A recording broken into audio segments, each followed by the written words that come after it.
Hi, good evening everyone. Welcome to Garima Zap Cap channel. कैसे हैं आप सब? आई होप आप लोग बहुत अच्छे होंगे। कैसे चल रही है आप लोगों के एग्जाम्स की preparations? Guys please let me know in the comment sections. तो जैसा कि आप सभी जानते हैं कि मैं यहाँ पर आप लोगों के लिए वन शॉट सीरीज लेकर के आई हूँ, जिसमें हम आरबीडब्ल्यूएम एंड पीपीबी के दोनों के ही इंपॉर्टेंट कॉन्सेप्ट्स को डिस्कस कर रहे हैं, राइट? जिससे जैप एग्जाम्स ने काफी सारे क्वेश्चन किए हैं। तो now it's time for module A का चैप्टर नंबर 16 हम कर रहे हैं पीपीबी को, ठीक है? तो आज पीपीबी का चैप्टर 16 है। अगेन वन पार्ट में छोटा सा टॉपिक है, ठीक है? उसको डिस्कस करेंगे, इंपॉर्टेंट है, एग्जाम में क्वेश्चंस आए हैं। टॉपिक का नाम है financial inclusion and financial literacy. तो जरा चलिए इस टॉपिक के बारे में देखते हैं कि आज हम कौन से ऐसे दो टॉपिक्स को इसमें डिस्कस करेंगे। उससे पहले ये वीडियो किन के लिए फ्रूटफुल होने वाला है गाइस? तो जो लोग भी जैब का एग्जाम दे रहे हैं एंड जो लोग भी डीबीएफ का पेपर दे रहे हैं, उन दोनों के लिए ही ये वीडियो काफी ज्यादा रेलेवेंट है। तो आप लोग वीडियो को जरूर देखिएगा गाइस। प्लेलिस्ट मैंने अपडेट करा दिया है, ठीक है? चलिए, तो अभी हम पढ़ने वाले हैं financial inclusion extension of the banking services. तो पहले फाइनेंशियल इंक्लूजन समझ ले, फिर हम एक्सटेंशन की तरफ चलेंगे। फाइनेंशियल इंक्लूजन का मतलब होता है providing banking and financial services to everyone, especially जो भी पुअर पीपल होते हैं या जिनका लो इनकम ग्रुप है, और जहां पे ऐसा जगह जैसे विलेजेस है, ठीक है, रिमोट एरियाज है, जहां पर बैंक्स के खुद के ब्रांचेस नहीं है, वहां तक कस्टमर्स को सर्विसेज देना एट अ अफोर्डेबल रेट, ठीक है, या एट अ अफोर्डेबल कॉस्ट। तो उसे हम फाइनेंशियल इंक्लूजन कहते हैं, ठीक है? अब एक एग्जांपल, बेसिक एग्जांपल लेते हैं। एक फार्मर है, गांव में रह रहा है। अब वहां पर बैंक्स का ब्रांच नहीं है, तो बैंक्स का ब्रांच ना होने की वजह से उसको कोई भी बैंकिंग की सर्विसेज की एक्सेसिबिलिटी तो नहीं मिल रही है। अगर वहां पे ब्रांच होता तो हो सकता था उस कस्टमर का बैंक में अकाउंट होता, वो इजिली अपने सेविंग अकाउंट्स ओपन करा सकता था। अगर उनको कोई लोन लेना होता तो वो इजिली लोन ले सकते थे, ठीक है? तो अगर वहां पर कोई ब्रांचेस नहीं है तो फाइनेंशियली एक्सक्लूडेड हो गया ना ये पर्सन, जो फार्मर था, क्योंकि वहां पे तो ब्रांच नहीं है। लेकिन हमारा आरबीआई कहता है, हमारा गवर्नर कहता है, गवर्नमेंट कहता है कि हमें सभी को बैंकिंग की सर्विसेज देनी है। यानी कि कोई भी ऐसा पर्सन नहीं होना चाहिए जिसको बैंकिंग की एक्सेसिबिलिटी ना हो, हम हर किसी को बैंकिंग देंगे। तो अब इस केस में क्या होता है, अब क्योंकि गांव में तो ब्रांचेस है नहीं, तो रैदर देन कि वहां पे कुछ ब्रांचेस बनाए, आरबीआई ने यहाँ पर बैंक को बोला कि देखो, ब्रांचेस वगैरह बनाने में खर्चे बहुत होते हैं, ब्रांच बनेगा, एम्प्लॉयज हायर होंगे, बहुत कॉस्टिंग लगेगी अगर आप गांव वगैरह में एक ब्रांचेस बनाते हो। तो रैदर देन आप एक काम करो, मैं आपको दो मॉडल अप्रूव कर रहा हूँ, इस दो मॉडल के थ्रू आप विलेजेस में, रिमोट एरियाज में जो भी लो इनकम वाले कस्टमर्स है, उनको आप बैंकिंग की सर्विसेज दे सकते हो। तो ये दो मॉडल कौन थे जिसके बारे में आरबीआई यहाँ पे बात कर रहा है? एक मॉडल है जिसको हम बोलते हैं बिजनेस फैसिलिटेटर, एंड दूसरा मॉडल होता है जिसको हम बिजनेस कॉरेस्पॉन्डेंट मॉडल बोलते हैं, ठीक है? तो आज इस चैप्टर में हम इसी दोनों मॉडल के बारे में बात करने वाले हैं। तो ये जो रिमोट एरियाज होते हैं या गांव हैं, विलेजेस वगैरह है, वहां पे किस तरीके की सर्विसेज बैंक देगा? तो देखो, आप वहां पे सेल्फ हेल्प ग्रुप दे सकते हो, ठीक है, कि फैसिलिटीज दे सकते हो कि इसके थ्रू कोई छोटे मोटे लोन्स लेने हुए तो ले सकता है, माइक्रो फाइनेंस दे सकते हो, डिजिटल पेमेंट्स की फैसिलिटीज आप वहां पर अवेलेबल करा सकते हो, ठीक है? तो अब कैसे कराएगा बैंक? तो थ्रू फैसिलिटेटर और कॉरेस्पॉन्डेंस। तो इसी के बारे में देखेंगे कि आखिर कौन होता है eligible for the business facilitator and business correspondence के लिए कौन कौन एलिजिबल होते हैं, और किस तरीके की सर्विसेज ये कस्टमर्स को पहुंचा सकते हैं via business facilitator and correspondence, ठीक है? तो इसी को बोला जाता है financial inclusion extension of banking services. तो यहाँ पर जो फैसिलिटेटर है एंड कॉरेस्पॉन्डेंट है, वो कौन है? ये एक्सटेंशन हो गया बैंकिंग सर्विसेज का, ठीक है? जहां पे बैंक्स की खुद की ब्रांच नहीं है, वहां पर वो इस तरीके के एजेंट्स को हायर करते हैं। नाउ बिजनेस फैसिलिटेटर मॉडल की बात करते हैं। यहां पर बैंक्स किसको अपॉइंट करती है? बेसिकली कौन अपॉइंटेड किए जाते हैं, कौन एलिजिबल होते हैं बिजनेस फैसिलिटेटर के लिए गाइस? तो कोई भी एनजीओ, कोई भी सेल्फ हेल्प ग्रुप हो सकता है, ठीक है, कोई भी फार्मर क्लब है, कोऑपरेटिव है, कोई आपका कम्युनिटी बेस्ड ऑर्गेनाइजेशंस है, कोई कॉर्पोरेट एंटिटीज है, पोस्ट ऑफिस है, इंश्योरेंस एजेंट है, कोई वेल फंक्शनिंग पंचायत है, विलेज नॉलेज सेंटर है, कोई एग्री बिजनेस सेंटर है, कोई कृषि विज्ञान केंद्र है, या khadi and village industry unit है। तो ये सारे जो है एक्ट कर सकते हैं एज अ बिजनेस फैसिलिटेटर, ठीक है? These all are the business facilitator, eligible business facilitator. Now ये जो भी एलिजिबल बिजनेस फैसिलिटेटर है, इनका काम क्या होता है, किस तरीके की सर्विसेज, बेसिकली इनके स्कोप में, इनके अंडर में कौन कौन सी बैंकिंग सर्विसेज होती है? तो देखो गाइस, यहाँ पर ना एक बिजनेस फैसिलिटेटर बैंक को हेल्प करता है थ्रू वेरियस सर्विसेज। जैसे कि यहाँ पर ये बिजनेस फैसिलिटेटर हेल्प करता है बैंक्स को फिगर आउट करने में कि आसपास के जो भी लोकल एरियाज के अगर कोई कस्टमर है जिनको लोन की रिक्वायरमेंट है, तो सबसे पहला काम बिजनेस फैसिलिटेटर का होता है कि ये फिगर आउट करते हैं इस तरीके के कस्टमर्स को, ठीक है, जो भी गांव के हैं। देन उनको हेल्प करना कि किस तरीके से वो लोन एप्लीकेशंस के लिए अप्लाई कर सकते हैं, तो कलेक्शंस प्रोसेसिंग उनकी कराना, ये काम भी किसका होता है, बिजनेस फैसिलिटेटर का होता है। पूरे डॉक्यूमेंट्स इंफॉर्मेशन डेटा को वेरीफाई करना, उसके बाद अवेयरनेस भी फैलाना रिगार्डिंग द बैंक के सेविंग अकाउंट्स और जो भी आपके बैंकिंग प्रोडक्ट्स होते हैं, सो दैट कि उनको भी पता चले कि किस किस तरीके की बैंकिंग सर्विसेज बैंक्स अपने कस्टमर्स को देती है, ताकि वो उस सर्विसेज का इस्तेमाल कर सके अगर उनको रिक्वायरमेंट है तो आप यहाँ पर पूरा फाइनेंशियल एजुकेशन प्रोवाइड करते हो कस्टमर्स को, आप बताते हो कि सेविंग अकाउंट लेने के क्या क्या फायदे हैं, ठीक है, अगर आप माइक्रो फाइनेंस लेते हो, लोन लेते हो, ठीक है, तो क्या फायदे हैं, सरकार कौन कौन सी तरीके की स्कीम्स बैंक के थ्रू आपको प्रोवाइड करती है, तो ईच एंड एवरीथिंग का आप यहाँ पर एजुकेशन प्रोवाइड करते हो। एप्लीकेशन को सबमिट करना टू द बैंक, ये भी काम एक बिजनेस फैसिलिटेटर का होता है। प्रमोशंस करना, ठीक है, of the self help group या कोई अगर ज्वाइंट लायबिलिटी ग्रुप्स है, तो जैसे मान लो सेल्फ हेल्प ग्रुप के थ्रू अगर किसी भी विमेन को लोन की रिक्वायरमेंट है, तो हम इसको बताएंगे, प्रमोट करेंगे कि हम आपको लोन्स भी प्रोवाइड करते हैं। अब जैसे एक एग्जांपल ले लेते हैं कि एक सेल्फ हेल्प ग्रुप है, ठीक है, अब इस सेल्फ हेल्प ग्रुप जो है ये बिजनेस फैसिलिटेटर की तरह काम कर रहा है फॉर द बैंक, ठीक है, ये किसी गांव का सेल्फ हेल्प ग्रुप है। नाउ अब इस सेल्फ हेल्प ग्रुप का जो मेंबर होगा, जो ट्रेजरी होगा, जो प्रेसिडेंट होगा, वो सबसे पहले तो ये फिगर आउट करेगा कि जैसे इसमें मान लो 15 वुमेन है इस सेल्फ हेल्प ग्रुप के थ्रू, ठीक है, तो अब ये देखेगा कि कौन सी ऐसी वुमेन है जिनको लोन्स की रिक्वायरमेंट है। अब बहुत सारी ऐसी वुमेन होती है ना जिनको टेलरिंग का बिजनेस करना है, ठीक है, काफी पुअर पीपल्स होते हैं, तो वो ये ऐसे छोटे मोटे अपने बिजनेस के लिए उनको लोन की रिक्वायरमेंट होती है। तो अब ये जो ट्रेजरी होगा, ठीक है, वो देखेगा कि ठीक है 15 वुमेन से एक ऐसी वुमेन है जिनको लोन्स की रिक्वायरमेंट है, तो अब ये यहाँ पर उनको हेल्प करेगा कि ठीक है आप लोन एप्लीकेशन फॉर्म को फिल करो, पूरा बताएगा प्रोसेस कैसे फिल करना है, सारे डॉक्यूमेंट्स वगैरह लेने के बाद फिर ये बैंक्स को वो चीज सबमिट कर देगा, ठीक है, तो ये इस तरीके से हम लोन्स के लिए भी उनको मदद करते हैं, ठीक है। चलिए, अब कोई भी लोन वगैरह ले लिया गया, मान लो सेल्फ हेल्प ग्रुप के थ्रू यहाँ पर उस वुमेन को लोन मिल गया, तो जैसे उसको लोन मिल गया गाइस, तो ये बिजनेस फैसिलिटेटर का काम होता है मेक श्योर करना कि प्रॉपर्ली उस लोन का इस्तेमाल ये वुमेन कर पा रही है कि नहीं, ठीक है, तो यहाँ पर कि हैंडल कैसे किया जा रहा है, ठीक है, क्रेडिट गो वो देखना और प्रॉपर्ली वो टाइमली इस लोन को रीपे कर रही है कि नहीं, इसके भी फॉलोअप्स लेने का काम किसका होता है, एक बिजनेस फैसिलिटेटर का होता है। गाइस ये जो बिजनेस फैसिलिटेटर होते हैं ना, वो मनी के साथ डील नहीं करते हैं, अगर मनी का कोई भी ट्रांजैक्शंस होगा तो उसमें बैंक ही इन्वॉल्व होगी। अब ऐसा नहीं है कि ये मनी कलेक्ट करेंगे, नहीं, बिजनेस फैसिलिटेटर को ये अलाउ नहीं है। बाकी जितने भी बेसिक चीजें होती है, डॉक्यूमेंटेशंस कराना, फॉलोअप्स लेना, ये सारे काम एक बिजनेस फैसिलिटेटर करता है, ठीक है, आई होप समझ में आया होगा। आ गया है तो चलिए एक क्वेश्चन कर लेते हैं guys, banking services through intermediaries are provided using, तो कैसे बैंकिंग सर्विसेज हम प्रोवाइड करते हैं इंटरमीडियरीज के थ्रू, तो कौन कौन से मॉडल्स होते हैं जिसको हम यूज करते हैं गाइस, तो आपके पास यहाँ पर 4 ऑप्शन है, एटीएम मॉडल, बिजनेस फैसिलिटेटर और bank business correspondence model, CBS model या आरटीजीएस मॉडल। तो करेक्ट आंसर क्या होगा, business facilitator and business correspondent model. Option B is the correct answer of this question guys, ठीक है। चलिए आइए अब हम बात करेंगे बिजनेस कॉरेस्पॉन्डेंट मॉडल के बारे में।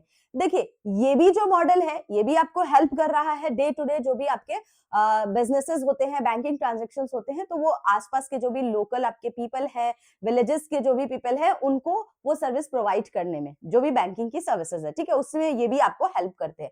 लेकिन जब भी कोई बिजनेस कॉरेस्पॉन्डेंट को हायर किया जाता है ना, तो सबसे पहले ये समझिए कि ये कौन सी बैंक है जो इसको हायर करती है। तो जितने भी शेड्यूल कमर्शियल बैंक्स होते हैं इंक्लूडिंग आरआरबी, एलएबी, ये सब जो है इंगेज होते हैं इन बिजनेस कॉरेस्पॉन्डेंट्स, यानी कि ये लोग हायर करते हैं एक बिजनेस कॉरेस्पॉन्डेंट को। तो आरबीआई यहाँ पे कहता है कि अगर कोई भी बिजनेस कॉरेस्पॉन्डेंट को आप हायर कर रहे हो, ठीक है, तो सबसे पहले तो ये मेक श्योर कर लो, उसका प्रॉपर बैकग्राउंड वेरिफिकेशन कर लो कि कैसा है वो बिजनेस कॉरेस्पॉन्डेंट्स, वेदर उसका रेपुटेशन क्या है, ठीक है, उसकी मैनेजमेंट किस तरीके की है, कैश हैंडलिंग एबिलिटी कैसी है, उसका फाइनेंशियल साउंड कैसा है, फाइनेंशियली साउंड पर्सन तो है ना, ठीक है, और टेक्नोलॉजी इंप्लीमेंटेशन कैपेबिलिटी क्या है उस पर्टिकुलर बिजनेस कॉरेस्पॉन्डेंट्स की, ये सारी चेक करो। और जब भी आप किसी भी बिजनेस कॉरेस्पॉन्डेंट्स के साथ एंगेज करते हो तो उसको सबसे पहले बैंक अपने बोर्ड अप्रूव्ड कराएगी उस पॉलिसी को, उसके बाद ही किसी भी बिजनेस कॉरेस्पॉन्डेंट को हायर करेगी, ठीक है। तो जो पॉलिसीज होती है सबसे पहले आप अप्रूव कराते हो डेलीगेटेड कमिटी मेंबर से, इसके बाद ही आप किसी भी बिजनेस कॉरेस्पॉन्डेंट को हायर करो, उनका पूरा का पूरा ड्यू डिलिजेंस करने के बाद, ठीक। तो ये क्या क्या करते हैं और कौन कौन एलिजिबल होते हैं, तो दो तरीके के ना यहाँ पे एलिजिबल पार्टीज होते हैं guys in business correspondence business. तो आप देखोगे एक होता है इंडिविजुअल और एक होता है एंटिटीज। तो इंडिविजुअल में तो नॉर्मल लोग आते हैं और एंटिटीज में कोई बिजनेस, कोई कंपनी, कोई ऑर्गेनाइजेशन आती है, ठीक है। तो चलिए सबसे पहले हम इंडिविजुअल की बात करते हैं। तो अगर कोई रिटायर्ड बैंक एम्प्लॉय है, कोई टीचर है, कोई गवर्नमेंट एम्प्लॉय है, कोई एक्स सर्विसमैन है, ठीक है, ये बिजनेस कॉरेस्पॉन्डेंट हो सकते हैं। कोई किराना शॉप का ओनर है, कोई पीसीओ ऑपरेटर है, कोई एजेंट है स्मॉल सेविंग स्कीम्स या इंश्योरेंस कंपनी का, कोई ऐसा इंडिविजुअल है जो पेट्रोल पंप को ओन करके रखा है, ठीक है, कोई ऑथराइज्ड यहाँ पर वेल नोन पर्सन है जो सेल्फ हेल्प ग्रुप को रन कर रहा है, ठीक है। कॉमन सर्विस सेक्टर को अगर कोई पर्सन ऑपरेट कर रहा है तो वो भी आपका बिजनेस कॉरेस्पॉन्डेंट हो सकता है, और कोई भी अदर एलिजिबल इंडिविजुअल्स। तो एनी एलिजिबल इंडिविजुअल्स, जैसे डीडीडी सीडीडी करने के बाद जो भी आपके आरबीआई के गाइडलाइंस है, रिक्वायरमेंट्स में अगर वो पर्टिकुलर इंडिविजुअल फिट बैठ रहा है तो they are the business correspondent, सीधी सी बात है। चलिए अब एंटिटीज की बात करते हैं कि एंटिटीज में कौन कौन होते हैं। तो कोई भी एनजीओ हो सकता है, कोई भी एमएफआई हो सकता है, कोई भी सेक्शन 25 की कंपनीज, कोई कोऑपरेटिव सोसाइटी, पोस्ट ऑफिस हो सकता है, और कंपनीज जिसके पास लार्ज रिटेल आउटलेट है एक्सेप्ट एनबीएफसीज, ठीक है। तो एनबीएफसीज के अपॉइंट किए जाते हैं only for the commercial banks, ठीक है, और उसमें भी आपका एक्सेप्टेड है ये, एक्सेप्ट आरआरबी, आरआरबी नहीं करता है, ठीक है। लेकिन अगर कोई कॉमर्शियल बैंक है वो अपॉइंट करना चाहता है बिजनेस कॉरेस्पॉन्डेंट के तौर पे एनबीएफसीज को, तो वो नॉन डिपोजिट रजिस्टर्ड आपके एनबीएफसीज होने चाहिए, उसको आप as a business correspondent hire कर सकते हो। तो ये आपके एक्सेप्शनल केसेस है for the commercial bank. Otherwise कोई कंपनी है, लार्ज आउटलेट है, लेकिन वो एनबीएफसीज नहीं होनी चाहिए, तो हम उनको as a business correspondent hire करते हैं, ठीक है। चलिए आइए अब देखते हैं कि इनका स्कोप क्या है, ये क्या क्या करते हैं। तो ये वो हर काम करते हैं जो एक बिजनेस फैसिलिटेटर करता है, ठीक है। तो अगेन यहाँ पर इनका काम है ये फिगर आउट करना किसको लोन की जरूरत है, अगेन उनको लोन एप्लीकेशंस वगैरह में हेल्प करना, ठीक है, अप्रूव किस तरीके से डेटा फॉर्म को फिल करना है, वेरिफिकेशंस वगैरह कराना, अवेयरनेस प्रोवाइड करना उनको, ठीक है, अवेयरनेस के साथ साथ फाइनेंशियल एजुकेशंस देना उनको, उनके एप्लीकेशन को सबमिट करना टू द बैंक, प्रमोट करना, मॉनिटर करना सेल्फ हेल्प ग्रुप के थ्रू अगर कोई भी लोन ले रहा है, या ज्वाइंट लायबिलिटी अगर कोई भी ग्रुप है अगर उसके थ्रू आप लोन ले रहे हो, उसकी पोस्ट सैंक्शनिंग प्रॉपर तरीके से मॉनिटर करना, फॉलो अप्स लेना रिकवरी का। इसके अलावा क्या क्या काम करते हैं गाइस, ये तो बेसिक जो बिजनेस फैसिलिटेटर कर रहा है। इनके अलावा भी फाइनेंशियल ट्रांजैक्शंस बिजनेस कॉरेस्पॉन्डेंट को अलाउ होता है। हमने देखा कि बिजनेस फैसिलिटेटर को फाइनेंशियल ट्रांजैक्शंस अलाउ नहीं होता है, राइट, वो मनी के साथ डील नहीं करते हैं, लेकिन ये डील करता है। अब इसमें क्या होता है कि कुछ छोटे मोटे अगर कोई भी कलेक्शंस है अमाउंट के, ठीक है, स्मॉल अमाउंट का कलेक्शंस है या स्मॉल लोन लिया गया है सेल्फ हेल्प ग्रुप के थ्रू, तो उसको कलेक्ट करना, ठीक है, डिपॉजिट्स कराना बैंक को, ये सारे काम भी ये करते हैं। या अगर कोई भी ऐसा माइक्रो फाइनेंस करना है, कोई म्यूचुअल फंड की स्कीम दे रहे हो, पेंशन या कोई भी थर्ड पार्टी प्रोडक्ट्स अगर आप दे रहे हो, तो ये सब बिजनेस कॉरेस्पॉन्डेंट्स को अलाउ होता है। तो ये एक्स्ट्रा सर्विसेज जो है बिजनेस कॉरेस्पॉन्डेंट्स दे सकता है, जो बिजनेस फैसिलिटेटर के केस में अलाउ नहीं था, ठीक है। तो डिस्ट्रीब्यूशंस वगैरह कहना, बैंक नोट्स, इन सब का, क्वाइंस वगैरह का, ये सारे काम इनके होते हैं ना। तो आई होप आपको समझ में आया कि बिजनेस कॉरेस्पॉन्डेंस किस किस तरीके का काम करता है। तो चलिए इससे रिलेटेड भी एक क्वेश्चन करते हैं। Before engaging in business correspondence bank must है, बैंक को क्या क्या करना है, यहाँ पे आरबीआई अप्रूवल की रिक्वायरमेंट होती है, बोर्ड अप्रूव्ड पॉलिसी चाहिए, या कस्टमर कंसेंट चाहिए, या गवर्नमेंट की अप्रूवल चाहिए। तो अगर आप इंगेज हो रहे हो बिजनेस कॉरेस्पॉन्डेंस में, तो क्लियरली यहाँ पर कहा जा रहा है कि बोर्ड अप्रूव्ड पॉलिसी आपकी होनी चाहिए, उसके बाद ही आप एक बिजनेस कॉरेस्पॉन्डेंट को हायर कर सकते हो, ठीक है। एंड इनकी ड्यू डिलिजेंस भी होगी प्रॉपर तरीके से, हम यहाँ पर क्या करेंगे, ड्यू डिलिजेंस भी करेंगे, ठीक है ना। तो option B is the correct answer. आइए नेक्स्ट क्वेश्चन पे चलेंगे। Which institutions can be appointed as a business correspondent, कौन से इंस्टीट्यूशन को हम यहाँ पर, कौन से एंटिटीज को हम यहाँ पर अपॉइंट कर सकते हैं guys as a business correspondent. तो मैंने आपको बताया था कोई भी एनजीओ, कोई भी सेल्फ हेल्प ग्रुप, कोई भी सोसाइटी है, ठीक है, किसी भी तरीके का पोस्ट ऑफिस है, सब के सब अलाउ होते हैं। तो ऑल ऑफ द अबव हो जाएगा ना इस केस में, option D is the correct answer, ठीक है। चलिए आइए आगे बात करते हैं terms and conditions of the engagement of the business facilitator और बिजनेस कॉरेस्पॉन्डेंट्स। तो कुछ टर्म्स एंड कंडीशंस भी तो होते होंगे कि ऐसे ही इनको हायर कर लिया जाता है, इनको क्या बेनिफिट है। अगर मैं किसी बिजनेस कॉरेस्पॉन्डेंट्स को या बिजनेस फैसिलिटेटर को हायर कर रही हूँ एज अ एजेंट कि वो मेरे बैंक की सर्विसेज प्रोवाइड करे रिमोट एरियाज में जाकर के और विलेजेस वगैरह में, तो उस केस में इनको क्या फायदे होते हैं और कैसे कैसे टर्म्स एंड कंडीशंस होते हैं, उसी को देखने वाले हैं गाइस। आइए, तो सबसे पहले जब भी हम किसी भी फैसिलिटेटर या कॉरेस्पॉन्डेंट को हायर करते हैं तो कमीशन और फी बेसिस पे वो होता है, ठीक है। तो यहाँ पर बैंक उनको एक रीजनेबल फीस पे करती है और बैंक क्लियरली यहाँ पर ये चीज बोलती है इस अग्रीमेंट के थ्रू कि कोई भी फैसिलिटेटर, कोई भी कॉरेस्पॉन्डेंस, कोई भी अगर बैंकिंग की सर्विसेज किसी भी कस्टमर को दे रहा है तो आप उनसे पैसा नहीं लोगे, 1 रुपया भी आप कस्टमर से डायरेक्टली चार्ज नहीं करोगे। इसके लिए बैंक आपको पे करेगी, ठीक है, कस्टमर से आप पैसे नहीं लोगे, ठीक है, अगर on the behalf of bank अगर आप कोई सर्विसेज दे रहे हो।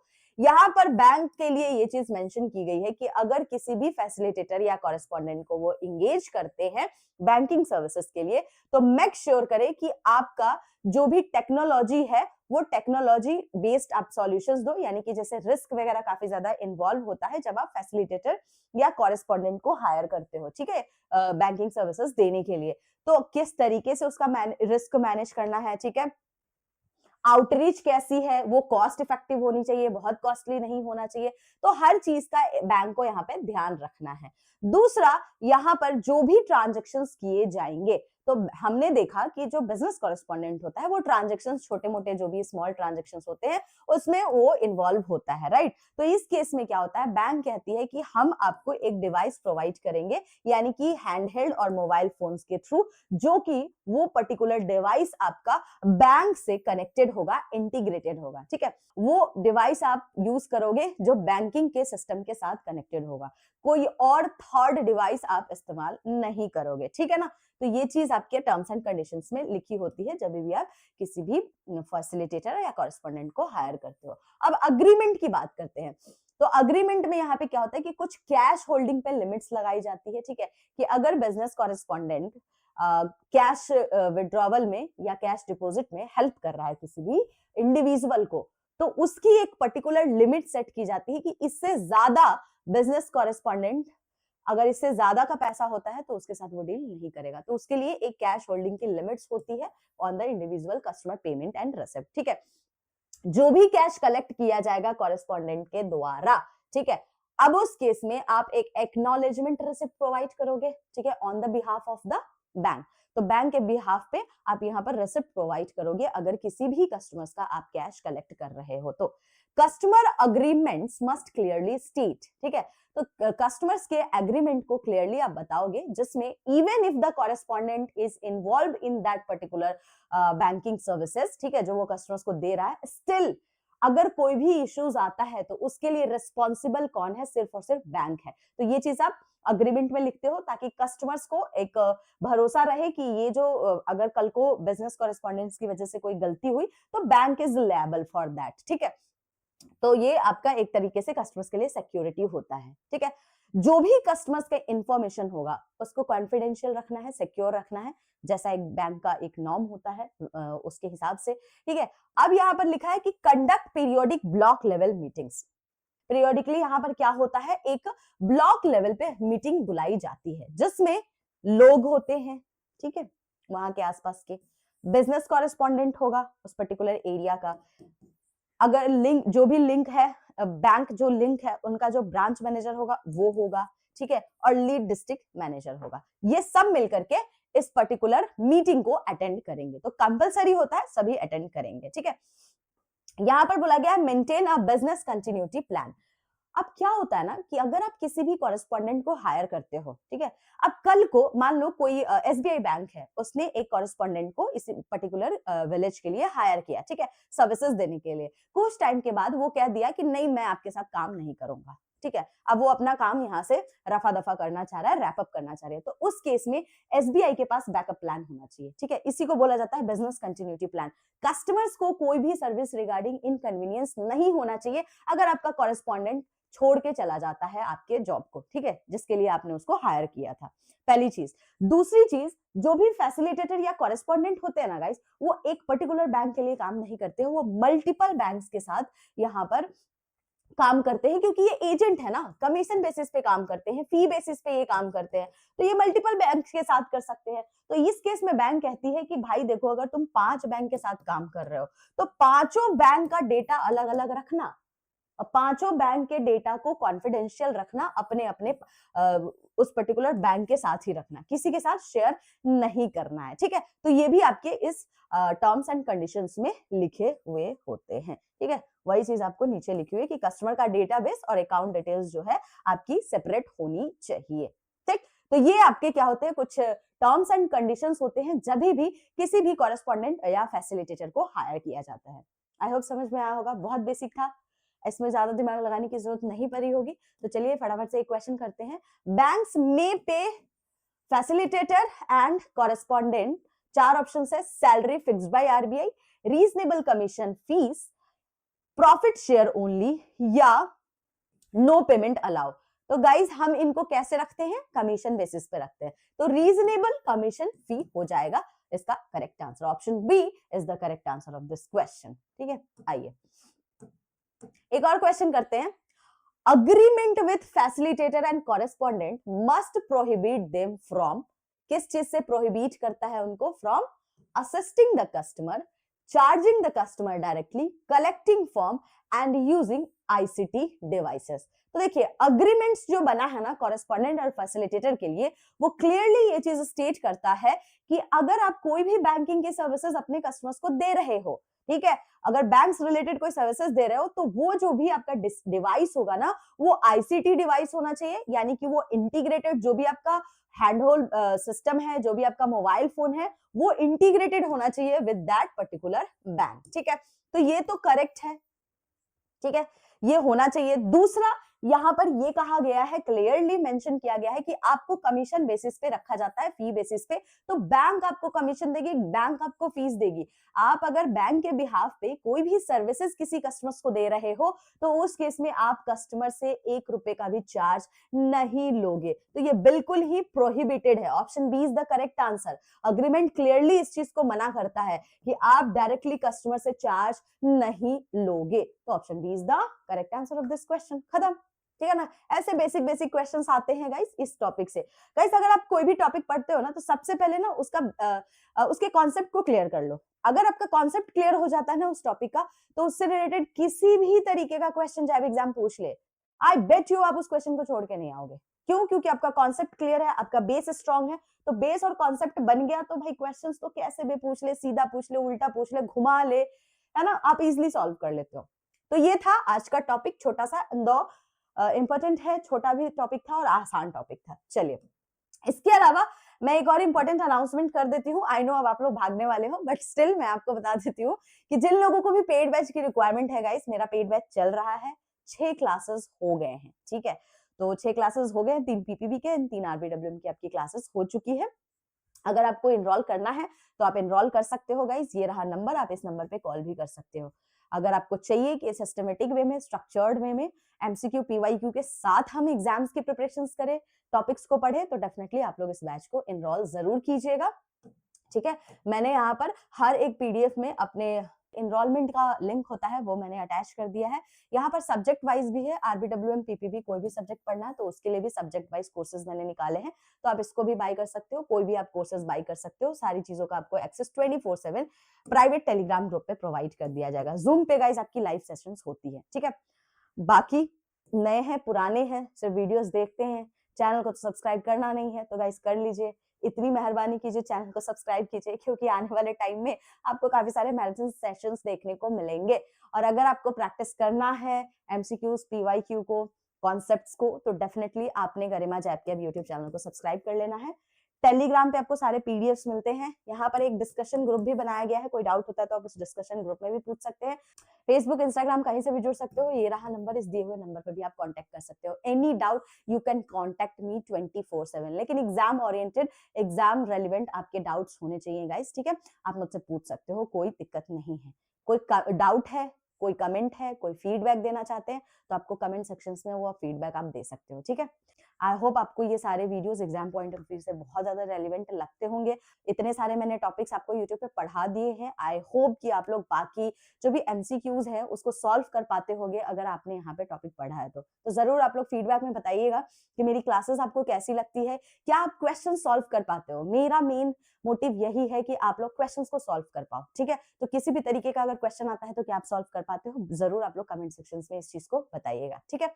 आज के लिए इतना ही है गाइस, एंड हैप्पी वीकेंड। मिलते हैं अब हम लोग मंडे को आरबीडब्ल्यूएम की क्लासेस में। तब तक के लिए bye bye, good night and take care.